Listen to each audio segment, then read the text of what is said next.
And welcome back to another episode of Geek with Glasses Live. On today's episode, we are going to take a look at iOS 6 Beta 1. Since the announcement of iOS 6 Beta 1 at WWDC on this past Monday, I've spent the last 4 or 5 days playing around with iOS 6 on both my iPhone 4S as well as my iPad 2, and I wanted to do a quick video to kind of talk about some of the new features. So at WWDC, they talked about over 200 new features that iOS 6 brings to the iOS device line. And there's a handful of these features that are immediately recognizable off the bat when you start playing with iOS 6, and I wanted to kind of talk about those. So first and foremost, let's go ahead and jump in and we'll take a look at our settings. You'll notice that we now have Do Not Disturb. We can turn Do Not Disturb on, and then the options for Do Not Disturb are under Notifications. We click Do Not Disturb. We can schedule a time, leave me alone from 10 p.m. to 7 a.m. We can allow calls from people like our favorites, no one, everyone, or create custom lists to allow phone calls from, as well as create repeated calls and notifications. So if you have somebody who calls you more than once, they're probably calling to say, hey, I've got an emergency, or I really need to talk to you. We'll go ahead and allow those calls to come through.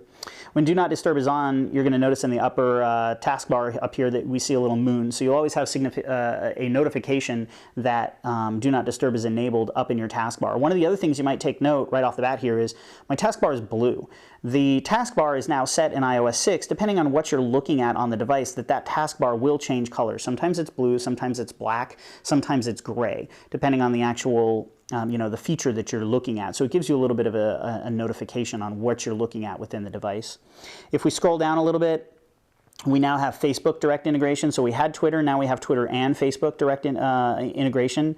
So we can do things like if I wanted to open up a photo, and here I went to Waffle House for breakfast this morning and I wanted to share this photo, I can go down here and hit the share button and we get this nice new interface: mail, messaging, photo stream, Weebio, or Weibo, I don't even know what that is, Facebook, assign to contacts, print, so on and so forth. We get this new interface for that. You'll notice that Facebook is directly in there.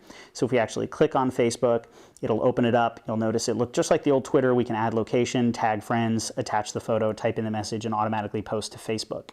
One of the other things is, you'll notice from the notification center, if we scroll at the bottom, we also have, actually, where is it? Is it from the lock screen? Pull down the notification center. It's not coming down. Interesting.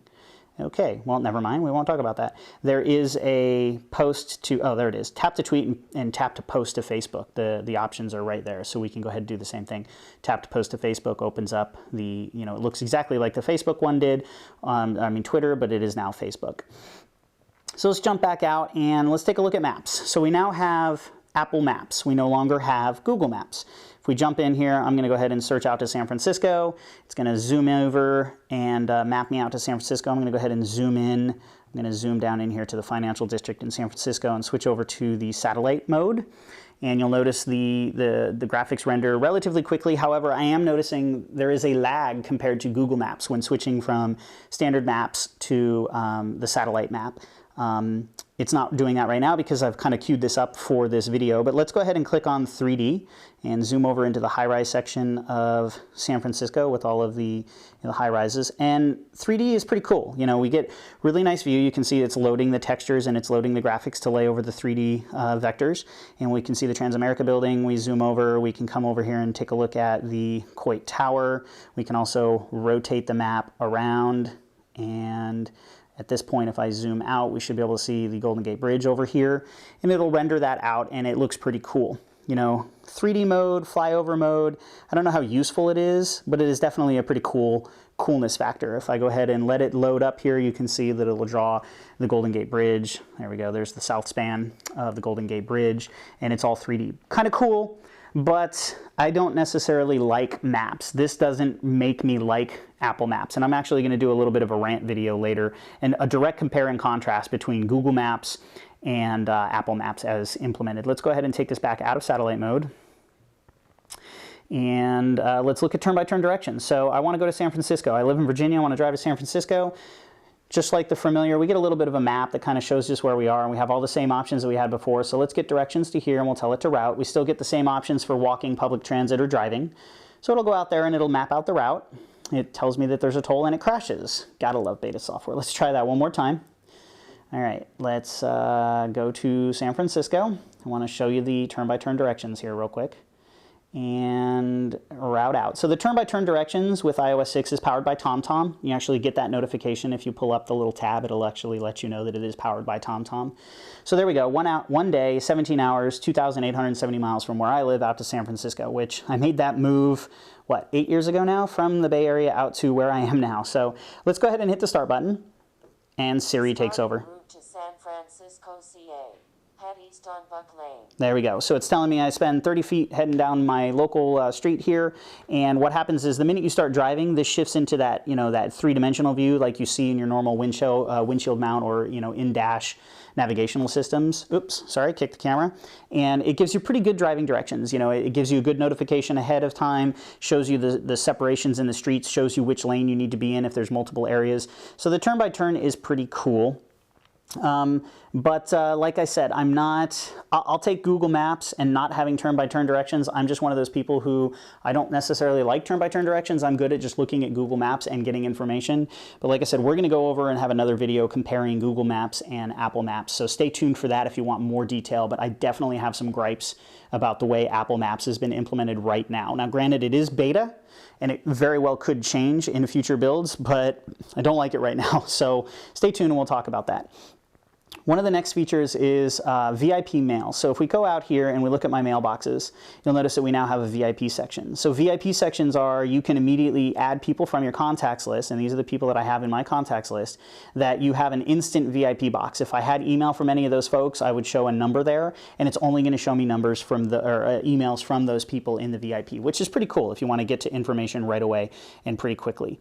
So that's VIP and mail, and cool. I'm going to go ahead and show you a feature here. Obviously, I can't talk to AJ right now. I'm going to flip up, and now I have reply with message and call me later. If I click reply with message, I'll say, I'll call you later, and it's going to send him a text message saying, can't talk right now, I'll call you later. So he's going to get a text message saying that, and you'll notice there was a couple of other options there, as well as the remind me later option. I was actually going to call myself using my phone, but my buddy just called. So if I flip that up and I say remind me later, I get an option for 1 hour, 2 hours, or custom time. And what it does is it automatically goes out there and it creates a reminder in my reminder list and will link back and say, hey, you got to go ahead and call this person, and it'll automatically pop up a reminder, which is really nice. It really makes that kind of feature-rich, user-friendly, I'm doing this, I'm doing that stuff on a day-to-day basis much easier to remember to do things like that. You can also set it for location-based. One of the options on that reminder is remind me when I leave. So it puts a geonet around you and it says, okay, when I leave a significant distance from where I am, remind me to call AJ back. And it'll give me that information, which is pretty cool. So once we're on this screen, we also see we have Passbook, which is one of the new features. Passbook is going to be pretty cool. This is something that I've been looking for in a mobile device in a long time. This is a place where I'm going to be able to store things like my grocery, my grocery store's rewards card, and my coupons that I have for the local craft store or the auto supply store. It's also going to keep tickets and boarding passes. Right now, I think it's integrated directly with United Airlines. You can get electronic boarding passes, and it also works with the built-in GPS. So it will put a geonet around where you are, and if you get an airline ticket and it knows that you're leaving out of your local airport, when you get to your local airport, it'll automatically notice that with that geofence, pop up your ticket and say, here you go. You can also base it on time. So if your departure is at 8 o'clock, it'll pop up at, say, 7:50 or 7:30 and say, here's your ticket, present it, now you can get on. Really looking forward to this feature. Doesn't do anything right now. The beta build is just showing you that the function and the feature is there. So hopefully we'll see that in the next iteration of the build. And for the most part, those are some of the major big features that come with the new iOS. There is some new cool stuff with Siri. Let's talk about that real quick.